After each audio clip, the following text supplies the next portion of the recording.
Test. Huh. Good afternoon. I'm so glad you all came today and that the weather's cooperating, at least for now. I know we had a terrific response for our program today. I want to welcome you. My name is Brian Smith. I'm the senior pastor of Trinity Wilmette, and we're a welcoming community of compassion and faith. And sometimes we take for granted how important being welcoming is. And as we talk about immigration, our congregation is thinking more and more how important welcoming is in our faith. Thank you all for joining us. If you're looking for a faith community, give us a try. We meet here on Sunday mornings at 10:30 for worship. Our promise is to offer hope for living, grace in action, and music for the soul. We got to hear a little bit of our organist, Andrea Handley, so thank you, Andrea. But thank you so much for being here, and I want to pass it off to, who's my, Denny. Welcome. Thank you very much, Pastor Brian, and we are so delighted to have all of you here this afternoon. This whole series that we are doing was conceived of by some members of our church who believed that this was a topic that was potentially of interest last summer. Well, little did we know that by this time it would be double or triple in its importance. And this is a series, and we have gone through everything from legal issues to policy issues to the response in the community. And today's is a very, very special time because of the fact that both of the preceding speakers said we need to listen to the stories of people that have immigrated. We need to understand those stories, and we need to tell those stories. So we have an extraordinary opportunity with this incredible book, which our editors have been so generous to have brought together for us, and then to hear from some of the authors. I do have to comment also, some of you may or may not realize, but this is the church where Home Alone was filmed, the first Home Alone. And there's a beautiful scene in the Home Alone movie, the first one, where Kevin, the little guy, he has the older gentleman that lived across the street. And he was really very afraid of the guy across the street.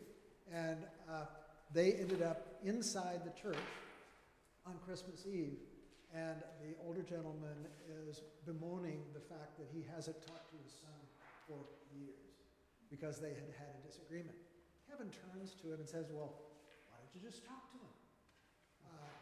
And that moment was this kind of magical moment when the sincerity of a child comes to an adult to basically just say, just talk to him, just listen.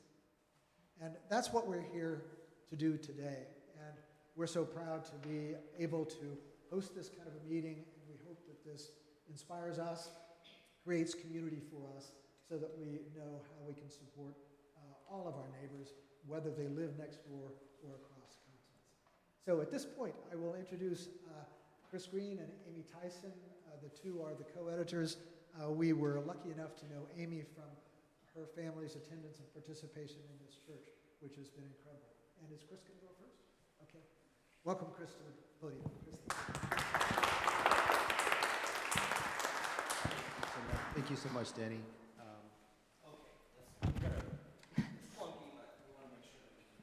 Okay. Thank you.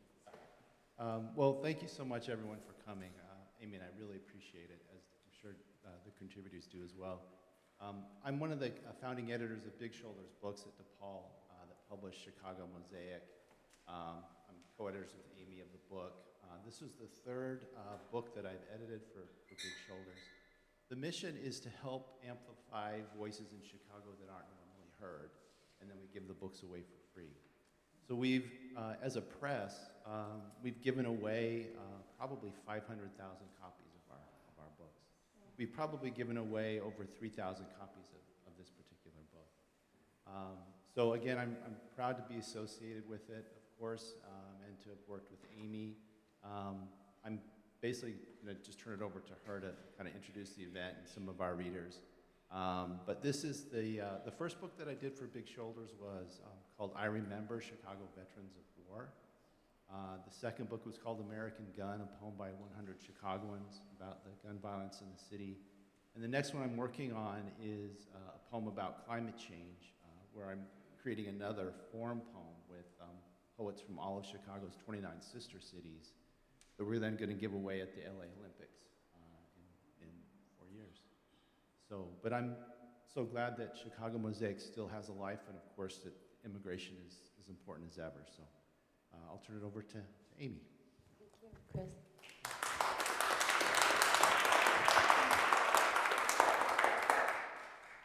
Thank you to Trinity. Is it okay? It's hard to tell from, it's a little ringy. Is it ringing too much? Okay. Thank you to Chris.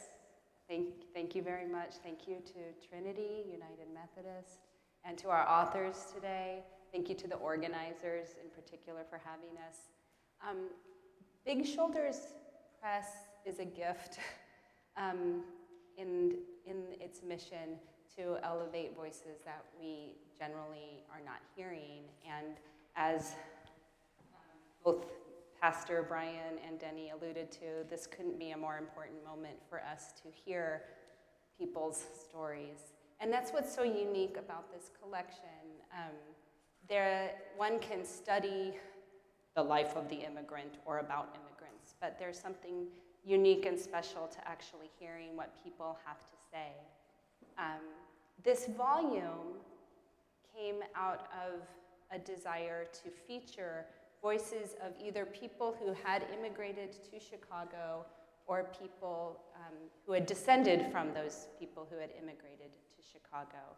And Chicago, of all the major cities, of course, is certainly made largely of immigrants or their descendants.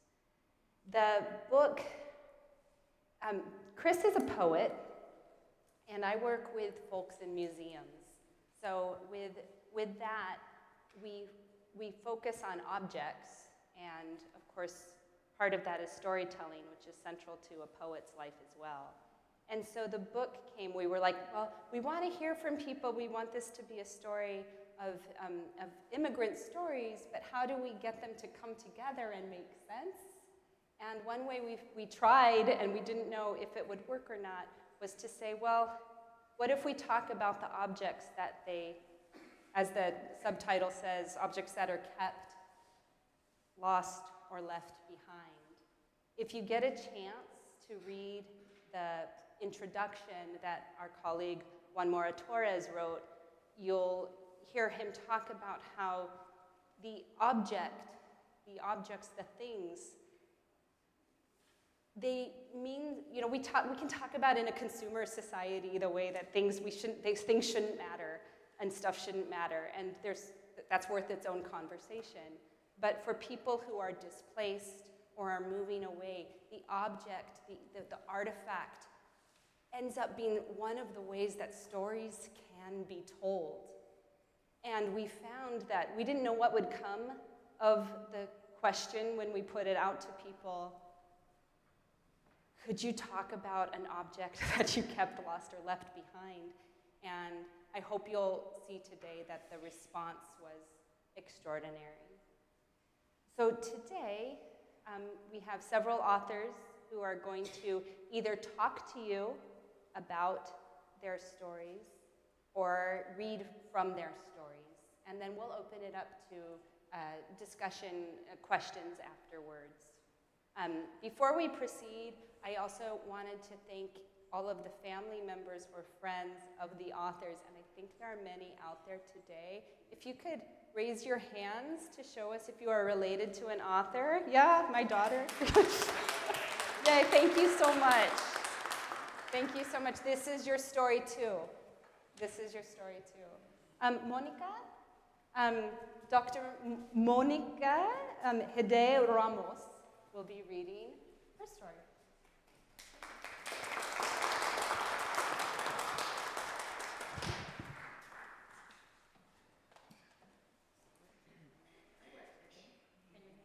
Go a little bit closer to it. There you go. Mm-hmm.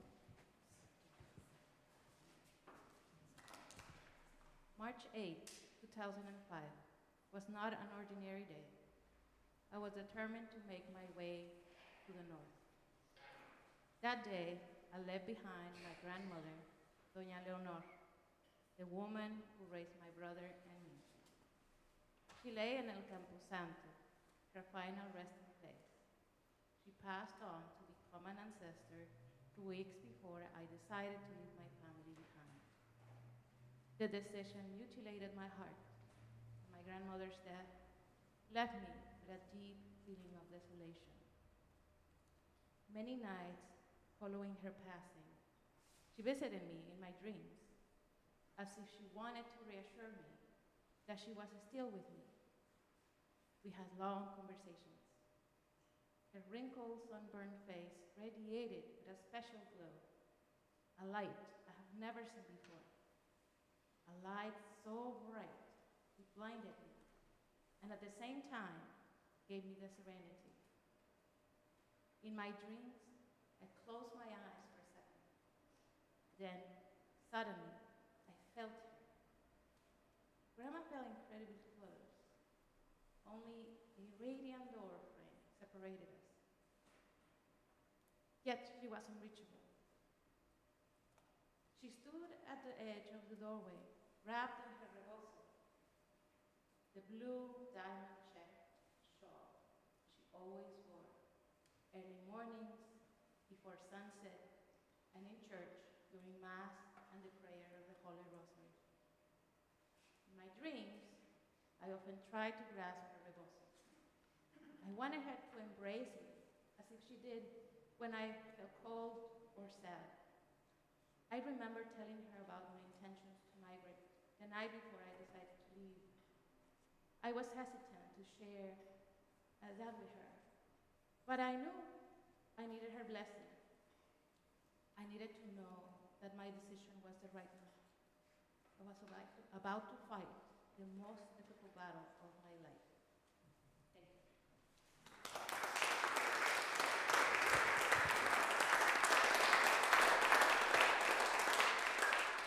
Thank you. That was on page 7. I should have introduced the page number before. But if you follow along, please be alerted that not everyone will be reading directly from their story, and they may have adjusted it for the spoken moment, so don't be alarmed. Would you like to come forward for your story? Okay, yes, I will read. ¿Quieres sentar aquí? Okay. I'm introducing the main storyteller. I was the author, but this is her story, and we worked together. This is page 19. But I direct you to page 23 so you can see Angelina Miranda Villanueva's beautiful photo, where she's wearing the earrings that you'll see on page 18. And so we worked together with her daughter, Angie, the three of us, to write this story. I interviewed them, and then I wrote this story from that. When she was just a baby, Angelina Miranda Villanueva's grandfather gifted her with arracada earrings, custom made, only in El Cargadero, Jerez, Zacatecas, Mexico. The earrings had belonged to her grandmother. In 1956, when she was 14 years old, Angelina wore her arracadas when she immigrated to El Norte. Her father had been working for about a year in the States before he sent for his 4 eldest children to join him legally. In Mexico, Angelina's father had worked as an avocado exporter, but a drought led to unpaid loans. The mounting debt led him north to find steady paying work. She said, "My father's main purpose in bringing us here was for the 4 of us to work, to help him make the money that he needed to pay, and then for all of us to go back home." Angelina arrived by train with her 2 sisters and her eldest brother. Her father picked them up at the train station. Angelina's first impressions of this country were not positive. My disappointment was immediate, she said. When I crossed the border, we stopped in at a restaurant, and they had signs saying they didn't serve Mexicans. And I had no idea what to expect from this country. The family made their way to Chicago. Angelina's father worked at a lumber yard. Her siblings also took positions in light manufacturing. Angelina got a job at a meat packing plant south of Pilsen neighborhood. For some time, she did not have many occasions to wear her arracadas. She says, at the plant, it was very cold, and let me tell you, I didn't have any heavy clothes, only the clothes that I brought here to Chicago. And we girls never worn a pair of pants in our hometown, never. I didn't know what to do. You have no idea. The main thing for us was when we came here, all we needed was a job. We weren't looking for something comfortable.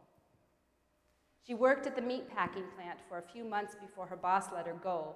He suspected she was too young.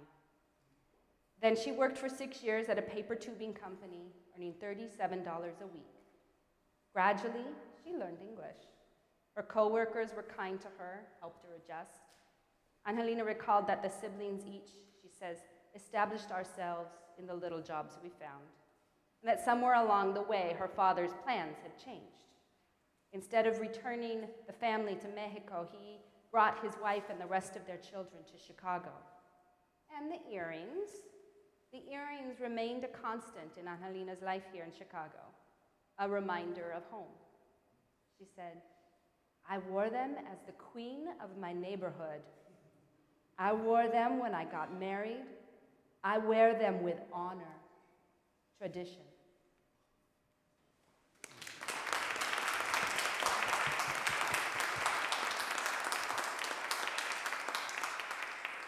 Thank you. And now,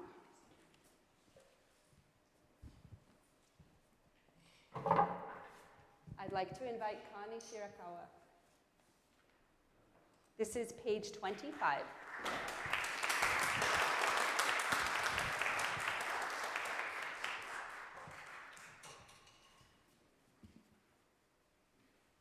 is an excerpt.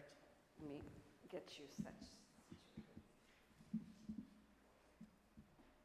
Yeah? In 1941, before I was born, my mother-to-be and my grandma, Komachi, were being put on a train in Fresno, California, because the U.S. government had ordered all Japanese Americans to abandon their homes and businesses and head to destinations unknown. It's the first such journey outside of California for my mother, the second for my grandmother. My grandma was a force of nature.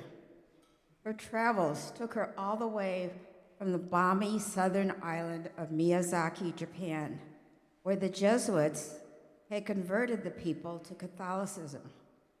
She was a devout Christian and never failed to cross herself when she walked in front of a church, any church. She was heading to Peru with her husband when she was stunned by his sudden death.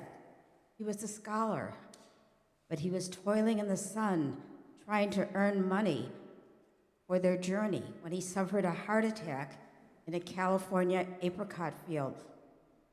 Left with 3 children, my mother Lily, a son Key, and a baby girl Kazu, who was later born in San Francisco, Grandma never did make it to Peru.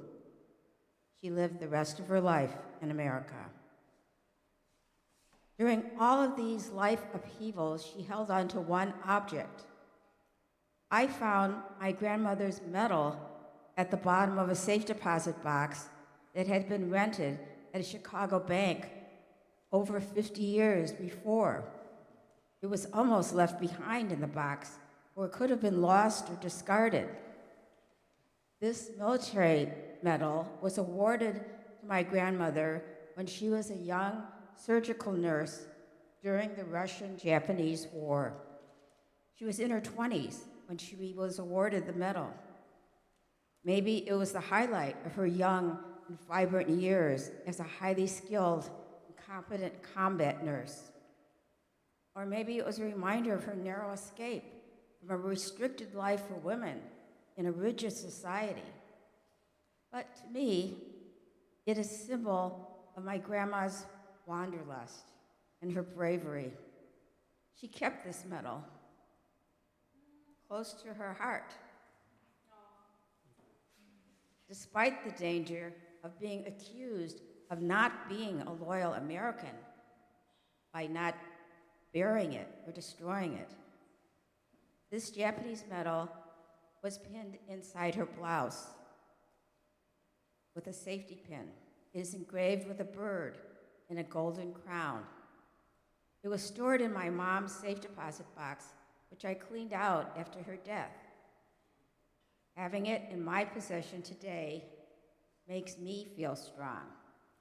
And maybe someday we'll do the same for my nieces, fourth generation Japanese Americans, who I hope will treasure this medal as I have.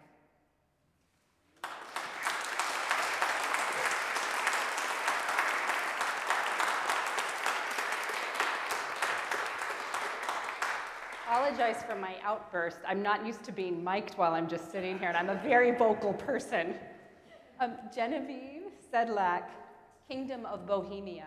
A note about if you want, when you come forward, in the contents, we favored noting the country where the people's ancestor or where they were from, whether it was the spelling or what have you. So in this case, we have the Kingdom of Bohemia.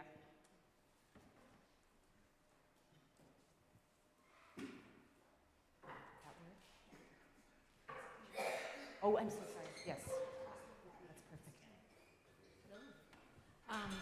I'm not going to read. I do just want to talk a little bit about the story that I told. First of all, I'm honored to be included in this anthology. It was a really wonderful opportunity to talk about my family history. And I was raised by a very proud Czech-Irish father who always insisted that we were Bohemians before we were Czechs. Because Czechoslovakia grew out of one of the countries was Bohemia, the Kingdom of Bohemia.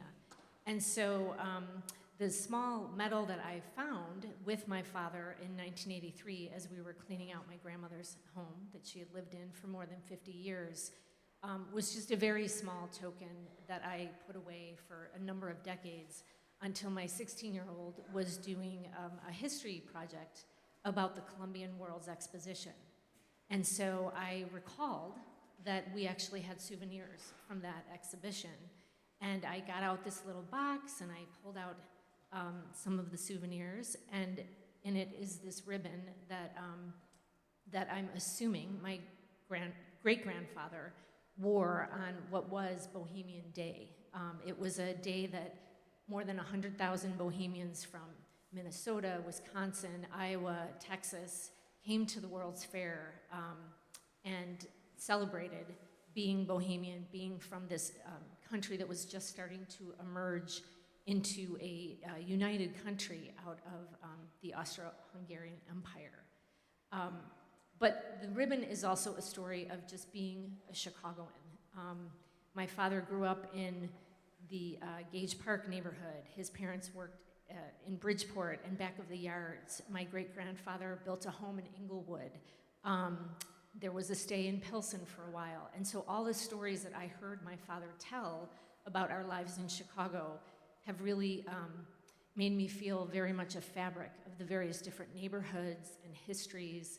And so, so that one little ribbon that I unearthed because my 16-year-old needed something to reference for a history project really was something that broke open just a new love for Chicago, for the immigrant experience, for just how we are a city built so intricately and wonderfully on all the different layers of people who've come, like my relatives many, many, many years ago, and people who are just arriving here today. Thank you.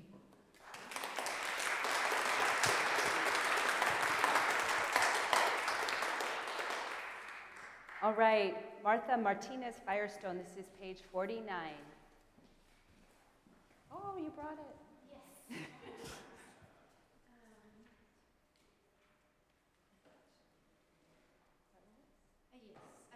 Can you guys hear me well? I am loud. I'm like a combination of the people from Other Family, the blonde, and her name, like I talk loud, and then I think like the other women. Anyway, hi, I am Martha. I'm putting this on mute because I don't want to, I can speak for hours.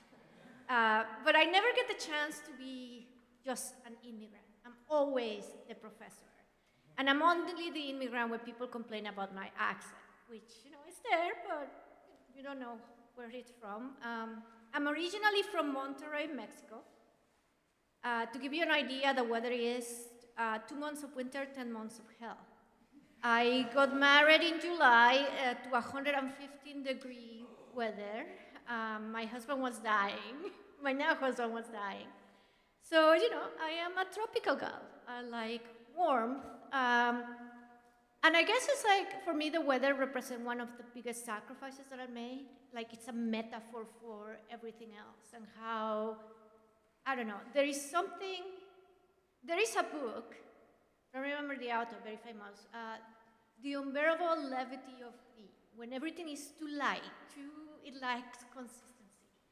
And first for me, it was like the jacket. How can you wear this thin little jacket of nothing and this blanket that doesn't weigh anything? And how is that going to make you warm? We have an expression in Mexico that is, hasta el chocolate es aguado. So even the chocolate is so nothing, light. It doesn't have any substance to it. If you had Mexican chocolate, we'd like it with corn, it's very, very stronger than it is in America. So it's an interesting thing. I always been a little bit in between. My maternal grandmother gave me this blanket. Her husband, he was an immigrant to the US during the Great Depression. But because he was blonde and blue-eyed, everybody thought he would be taken out of the lines of the unemployed to give him jobs, and he couldn't speak a word of English. So all my cousins have obviously blue eyes or green eyes, which, if you don't know this, in Mexico it's very, less common, more prized that you have that.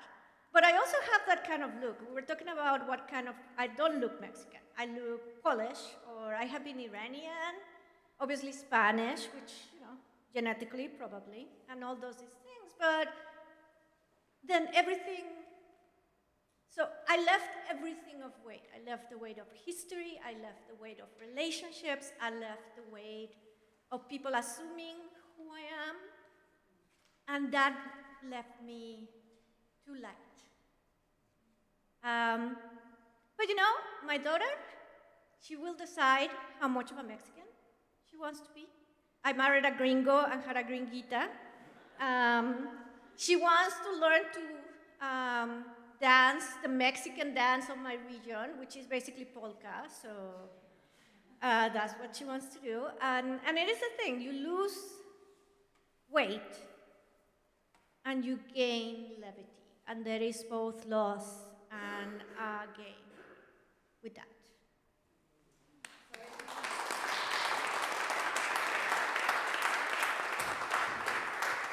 Thank you, yeah.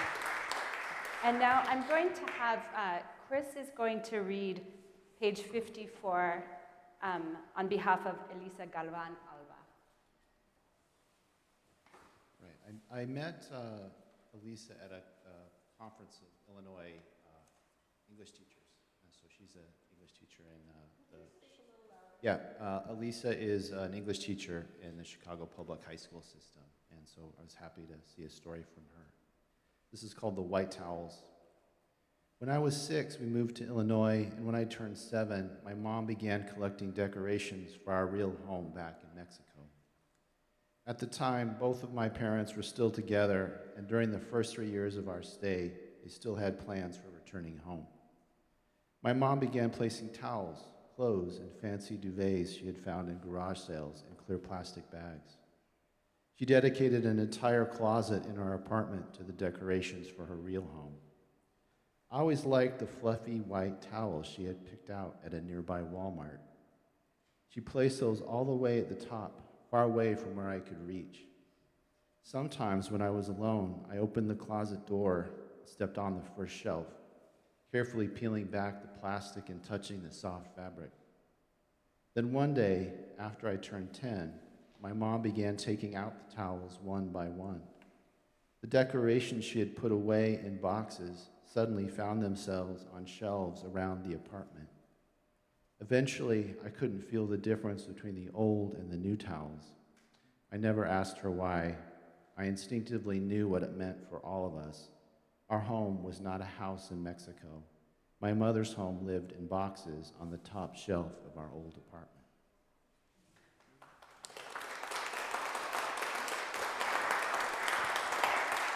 Thank you.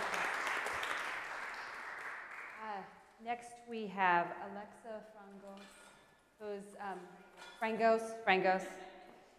whose artwork you saw in the parlor, and maybe you could tell us a little bit about that.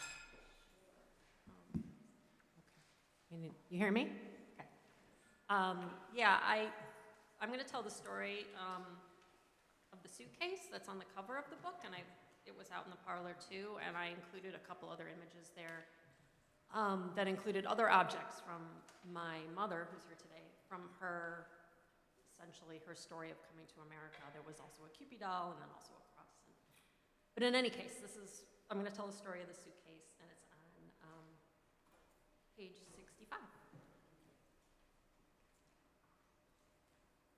My grandfather always built things with his hands.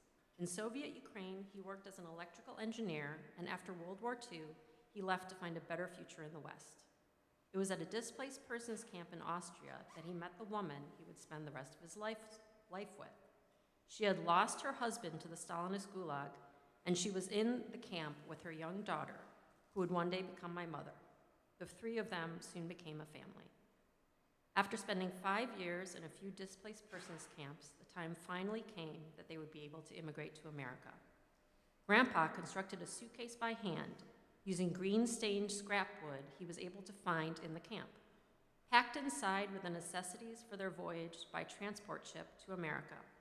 My mother was 5 years old at the time and remembers Grandma waking her up early one morning on the ship with the words, "We are in America." The suitcase now sits in my mother's house, an object that speaks to possibility and new beginnings.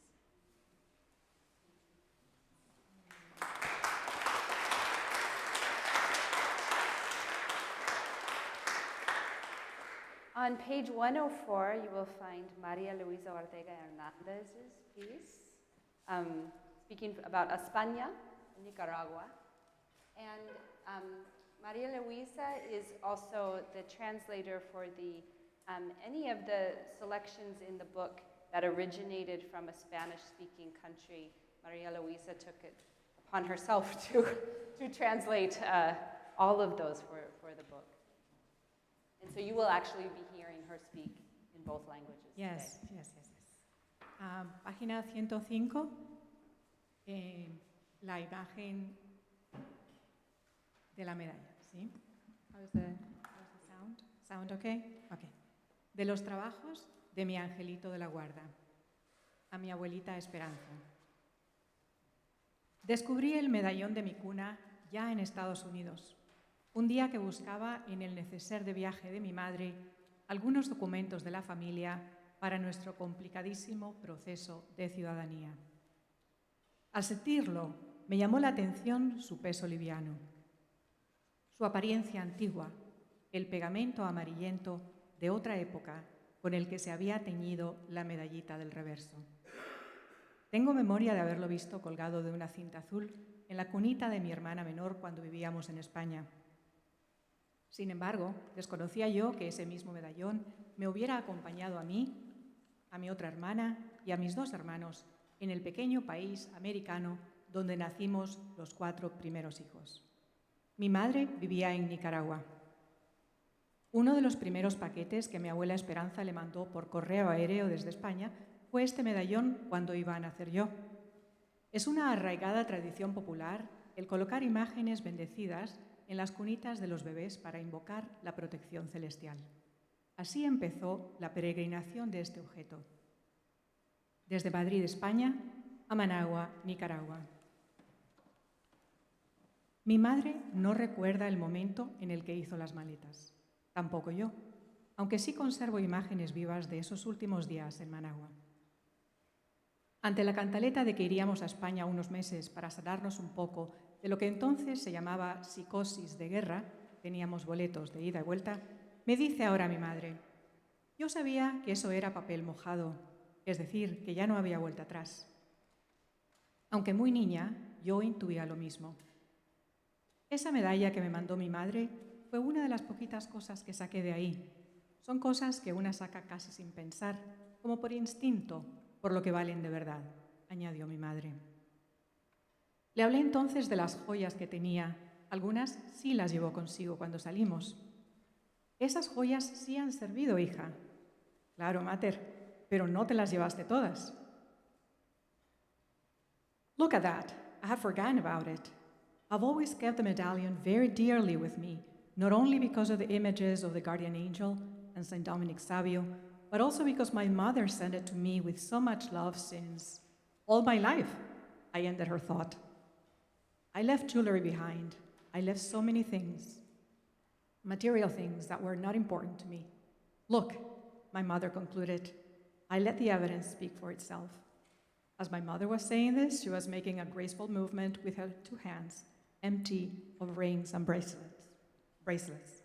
On her lap lay the medallion that her mother had sent to her from Madrid to Managua, that she took to León after the earthquake, that returned to Managua, where for a short while we lived in peace, the peace that can be secured by those who have enough to eat, a place to live, those who were able to go to school and learn to read, by those who can. The medallion that departed in a haphazardly prepared suitcase on the last Lanica flight to Spain and stopping Guatemala, escorted by military jeep, machine guns at the ready on the shoulders of those almost children soldiers, in a Red Cross bus, white flag raised, waving, en route to an airport invaded by black flies, their red blood inside, the roaring of gunfire outside. We, the children of my family that last night, lying down on the baggage conveyor belt, half asleep on that ghost carousel, my mother keeping watch, my father not around, and that familiar angelic protector, the same dear angel as ever, his always faithful pattern blessed by Abuela Esperanza's hands, now covered by the veil of time, his many travails, his long journey, Miami, Boca Raton, Philadelphia, Baltimore, Chicago, awake, guarding the U.S. citizenship in my mother's travel case. Thank you.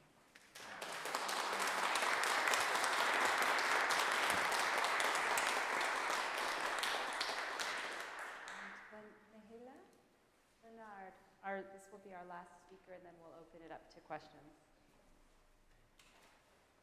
Page 144. Thank you. Can you hear me okay? I don't know if some of you know this, but Chicago, I believe, has the largest population of Bulgarian immigrants outside of Bulgaria. And it's due to a book that a Bulgarian author wrote. It's called To Chicago and Back. His name is Aleko Konstantinov, and he came to Chicago during the World Trade Fair and wrote about it. So I suspect that may be the reason why. I'll just read an excerpt. Angel Wing. As a condition of entering the country on a K-1 visa, Peter and I were to get officially married within a month of my arrival. In my purse was a wallet, my phone, my Bulgarian passport, and one pearly white seashell I had found on the shores of the Black Sea. I had tucked it in the back pocket of my purse, wrapped in paper to protect it from shattering. I no longer have this shell.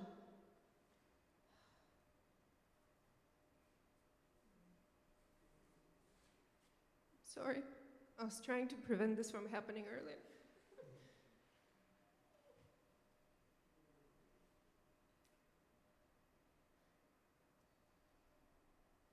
It got lost somewhere between crossing the Atlantic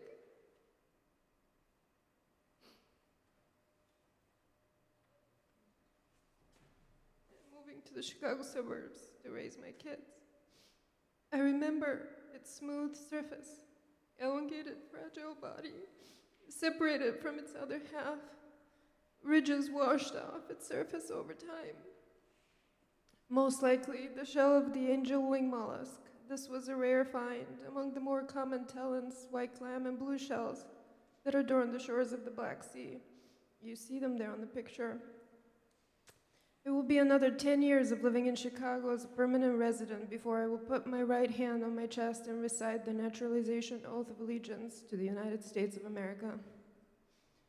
There had been 2 church ceremonies, one in a white flower-embroidered gown left in my hometown, Burgas, one in a silk black dress still kept in my closet. Now there are 2 countries, 2 languages, and 1 lost angel wing. To this day, I dream of the Black Sea, being on a ship or a boat, sailing near the lighthouse at Burgas Port, or running through mazes of past places known and longed for by the water. My home has many other seashell collections on display in glass containers from places Peter and I have traveled to with our kids. Every summer, when the Chicago cold gives way to summer temperatures, and the air is just moist enough outside that I can almost smell the sea, my mind goes back to the clear blue sky of my hometown. Faint memories of seagull cries first thing in the morning, cricket choirs chirping gently at night outside a cracked window, the smell of seaweed and the taste of salt that's missing every time I go into Lake Michigan. It's hard to put my finger on what it is exactly that I left 14 years ago when I said I do. My childhood, my home country, my mother tongue. My free spirit is still with me, nevertheless. Thank you.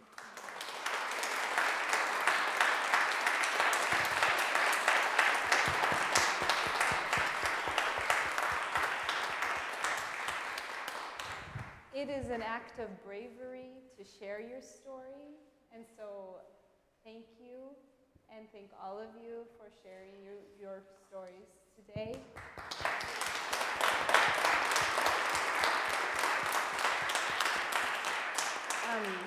Mahela's story, incidentally, comes from the section of the book that's about loss.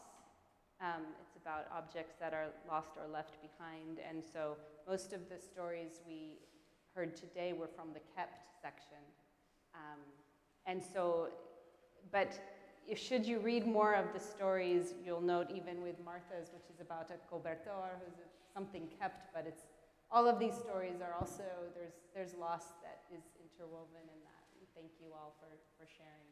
There's always something left behind, even if it's not the object you're talking about. We now open this up to questions for any of us up here. We welcome them. If you have a question or a request. Yeah. Thank you all so much. This is wonderful and beautiful and names of stories. I was wondering the process of how the project came together, how the editors found these amazing participants. Would you like? Can you guys hear me if I just talk? I think they need to record it. Sorry. The first book that I put together for Big Shoulders was called I Remember Chicago Veterans of War, and I thought it would be as simple as emailing every veterans organization in Chicago and then just waiting for the war memories to roll in, you know, and I got 0. I probably emailed over 60 organizations. And it wasn't until I started going to like VA barbecues with I brought my toddlers as bait, so people would talk to me, and it just started one by one, you know. It really, more than anything, I think that the contributors needed to trust the editors with their stories, and I think that's sort of what happened here. Like, I think my first instinct, and maybe even Amy's, was let's just email the various immigrant organizations in Chicago that are associated with different countries, and that didn't work either. So I think it was really sort of one person at a time. I knew someone, Amy knew someone, they knew someone. So it was really organic, a grassroots creation, I think. Do you have something to add? Yeah. This is Angie. She's Angelina's daughter. I actually have always been interested in participating in something like this because it's a bigger story. But I saw it on Channel 11 that they were looking for people, and then they started explaining someone. If they come, all of you have had experiences? That's how I found out about it. And I thought that was really wonderful, that this was going to happen. And so when I approached my mom, she's like, no one wants to know about that. And I said, Mom, it's different. This is different. Yeah. So I'm so glad she did. Well, and then we started writing each other, and we had this conversation, and some of these are colleagues, or we've met them in other ways.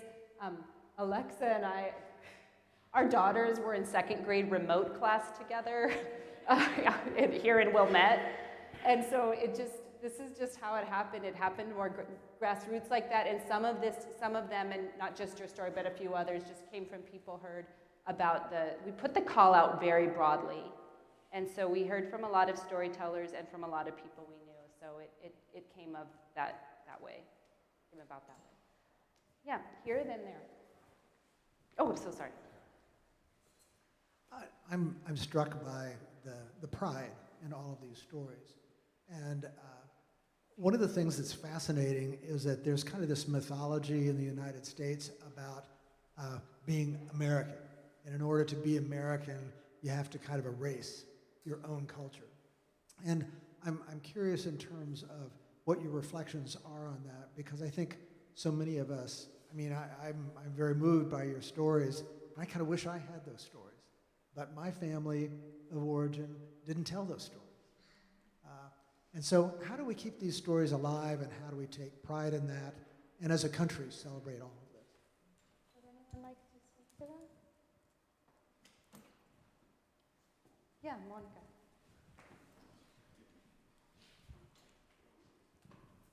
Thank you for the question. But I would say that in my experience, so I've been living here for 20 years in March. It's going to be 20 years.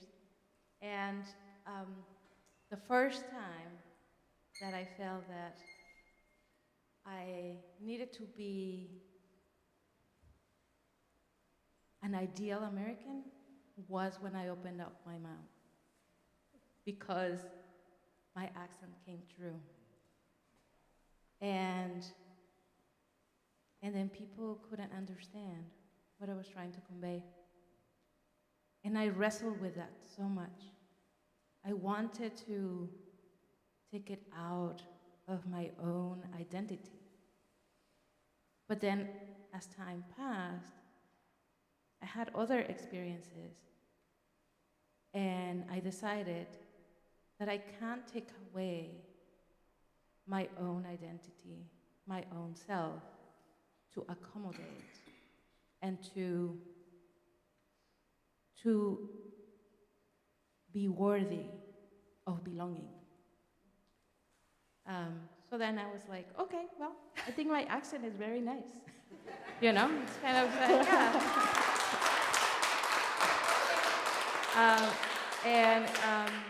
To answer your second part of the question is, then I embraced who I really am.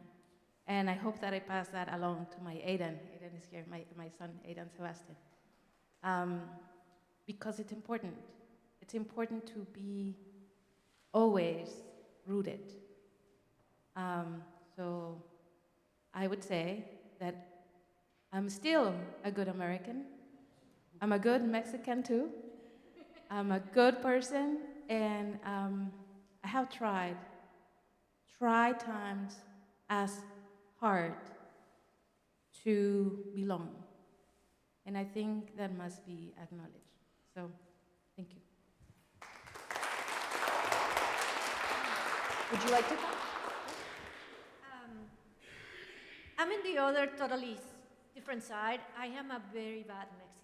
And I tell my students this. I mean, there are many ways to be Mexican, and that are correct. Mine are particularly not. I have a combination of traits that it's a little. There is a very puritanical part of me. I like justice before friendship, which is totally antithetical to the Mexican identity. Go right into the mic. Sorry. But I have my. I think about America a lot lately, and about what it is to be American, and about how America forgets. My mother-in-law, she had the luck, in quotations marks, to have a daughter-in-law that is Korean and a daughter-in-law that is Mexican. And then her daughter married a typical, white American kind of thing. And she's always complained about how she can never speak to her in-laws in English and how an unfair experience that is. And it's like, surely your grandmother probably had that experience. So there is like a couple of generations, and then everything gets, the experience of transformation gets forgotten.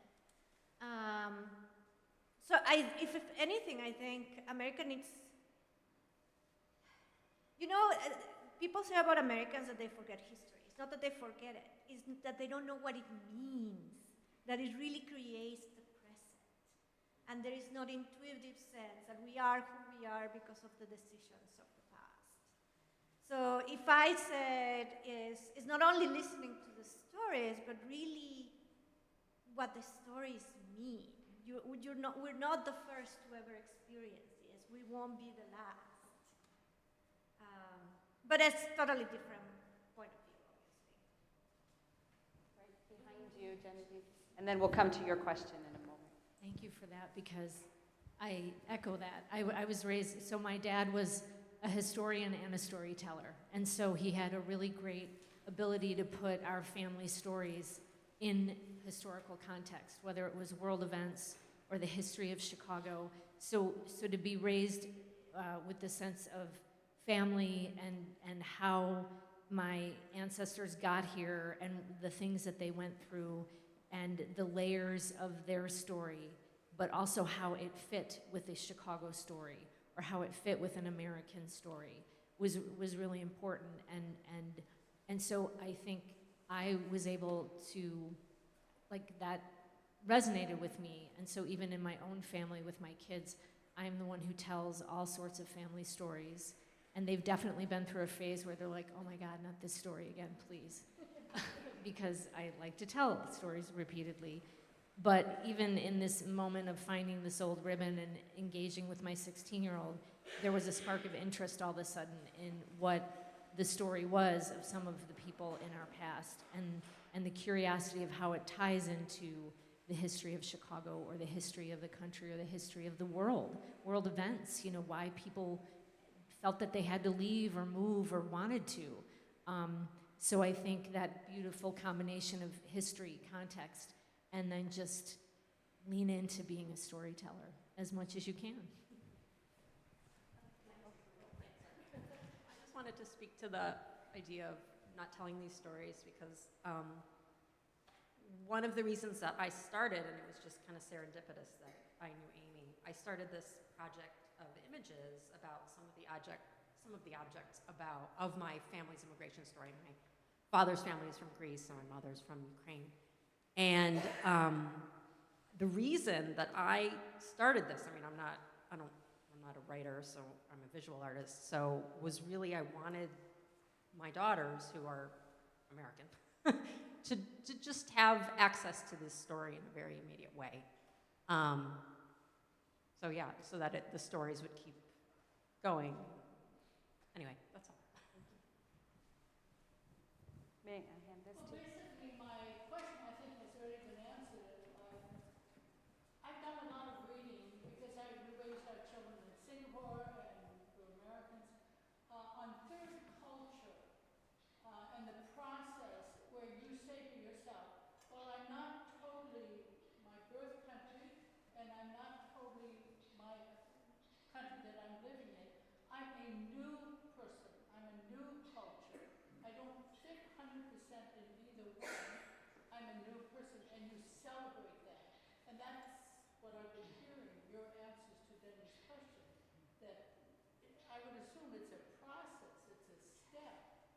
you come, come to the relationship, realization, I'm neither 100%, I'm both. Does that make sense? Yes, it was well said. Thank you for bringing up the question of culture. Something occurred to me that I think is very important right now in this confrontation of cultures that we have worldwide, where I think a lot of people are trying to preserve their culture, and in doing so, are attempting to destroy other cultures. And this is not something that I think. I'm quoting an anthropologist in Canada. His name is Willie Apollon. And he talks about this process of mondialisation, he calls it in French, which is the confrontation of cultures. And as a psychoanalyst myself, what we try to do is turn to what's human, because that is something that we all have in common. Culture, as grounding and foundational as it can be, it can also be very limiting and can be very oppressive. And we have all form of history here to speak to that. So I think moving forward, what we need to do is think about what is human and how do we make space for that. Thank you, May. Other questions from the floor? Yes, sir. I feel like a talk show host. Thank you. Thank you, everybody, for being here. Can everybody hear me? This goes, a simple comment is for you, the editor, and whomever else is involved in bringing this venue together. It somewhat reminds me of a movie called The Field of Dreams. If you build it, they will come. And here we are. Each one of us here are here motivated by a dream. The dream is alive. We are a small group, but the bigger group is outside of this door, outside of these doors. Consider where we are. We are in a church, a safe place. Outside may not necessarily be safe as much as we would like it to be. But we have the experience, we have the struggle, we have that as part of our DNA. Nothing outside of these doors is going to let us cease to exist. Again, we commend the editor, people that are involved in bringing this together. It's powerful. It's an awareness. It's a very necessary awareness. And let's hope it continues. And hopefully we can share, us here that we are, outside from where we are collectively here, and share our stories outside to wherever the opportunity presents itself. Again, thank you for doing so. Thank you so much. Thank you.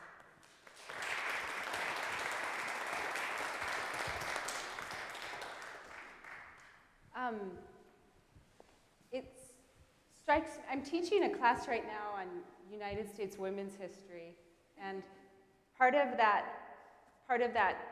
story, we're talking about the abolitionists in the 1840s, and this may seem like it's going off topic, but one abolitionist was Angelina Grimke, who had been a slave-holding woman in South Carolina, and she wrote she wrote to people she wrote to particularly slave-holding women, saying, this is wrong. What should we do? And she said, here are the things you can do. First, you can think on this subject. Second, you can pray on this subject. And third, you can act on this subject. So I think I lost my mic. But I have this one. I lost all the mics. You can act on this subject. And so Grimke wasn't mic'd either, but, oh, here we go. Whoa, now we're really mic'd. So I just urge you all, I think we're out of time, but we can certainly mingle, I think, for a few minutes here. And there are ways to act on this subject. The church has provided ways on the back of the flyer that was passed out. The back of the book has many organizations that are working towards immigrants' rights. So we urge you to thank you all for being here. Thank you for being part of this. I just wanted to say that I'm a teacher. I think that my voice is loud enough. I just, thought about what you said, and the meaning of immigrants is that the people who permanently decide to leave their country and go and live somewhere else. And I think that when you do your project, you have to pay attention to the meaning of immigrants and travelers. I see myself as a traveler because half of my life I've been living here, but still I go back home, and I never say that I won't be back, after I retire. So I think that this is very important that we define what the work is about.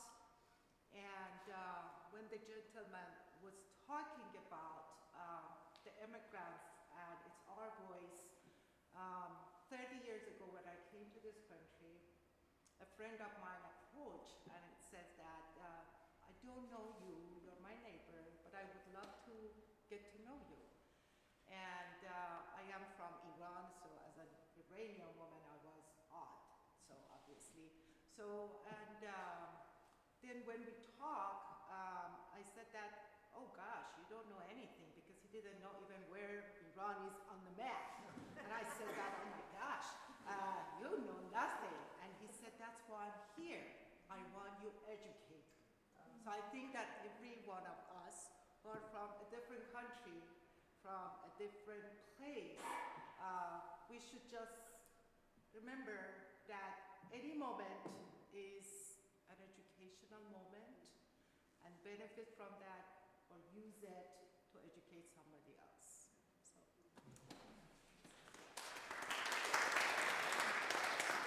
I want to thank Chris and Amy and all of the guests that are here today. Thank you so much for your stories. Very heartwarming, and reminds us that we need to tell these stories. And we are learning so much through this series. And as Amy mentioned, on the back of the sheet describing this session are the ideas that we're coming up with in terms of what we can do. And the gentleman in the back who said, this is a small group here, but we can amplify this by the way that we act. And that's really what this series is about, is to raise consciousness, give us tools to become, all of us, third culture kids, and we can do that by being welcoming to a neighbor next door, by travel, by inviting someone into our home that we maybe never have had an opportunity to have. We can do these things. So thank you very much, and I would like to have those of us of the Trinity crew that were the planning group, those of you that are in the room, please stand so we can recognize you and your contribution. The Trinity planning group.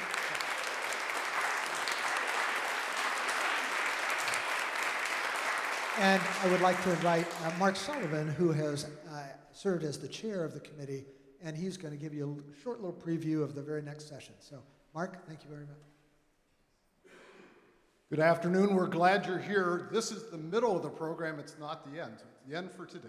But we invite you back to 2 more sessions that we have. These sessions are focused on transforming this from being a dialogue of an issue to a dialogue about people. And how do we support those people and understand the journey that they're on? Because unless Native American is part of your heritage, none of us are from here. We just may not have been intimately involved in that journey to get here. When you leave, there's a postcard in the back. I encourage you to take that.